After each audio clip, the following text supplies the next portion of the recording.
महाराष्ट्राचे उपमुख्यमंत्री आणि राष्ट्रवादी काँग्रेस पक्षाचे प्रमुख अजित पवार यांच्या विमानाचा अपघात.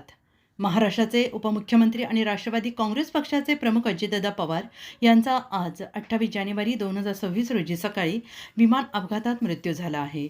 घटनास्थळी पुणे जिल्ह्याच्या बारामती गोजोवावी जवळील विमानतळावर लँडिंगच्या प्रयत्नात असताना विमान अपघातग्रस्त झाले आहे, ज्यामध्ये पवारांसह विमानात असलेले फ्लाईट अटेंडंट पिंकी माळी, पायलट सुमित कपूर, कॅप्टन शांभवी पाठक, खासगी सुरक्षा अधिकारी विदीप जाधव, सर्व प्रवासी आणि कर्मचाऱ्यांचा मृत्यू झाला असल्याची माहिती समोर आली आहे.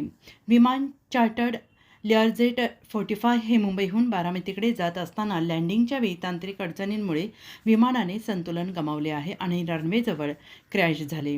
वय वर्ष 66 असलेले दादा उत्कृष्ट प्रशासक, कणखर नेतृत्व आणि राजकीय 44 वर्षांच्या काळात एकूण 6 वेळा महाराष्ट्राचे उपमुख्यमंत्री म्हणून त्यांनी राज्याचा कारभार पाहिला आहे. दादांच्या जाण्याने महाराष्ट्राच्या विकास कार्याला प्रचंड हानी पोहोचली आहे. महाराष्ट्राने सामान्यातल्या सामान्य माणसापर्यंत पोहोचणारा जमिनीवरचा नेता गमावला आहे. घटनास्थळी अग्निशमन दल, पोलीस आणि बचाव दल घटनास्थळी अग्निशमन दल, पोलीस आणि बचाव दल लगेच दाखल झाले असून पुढील तपास सुरू आहे.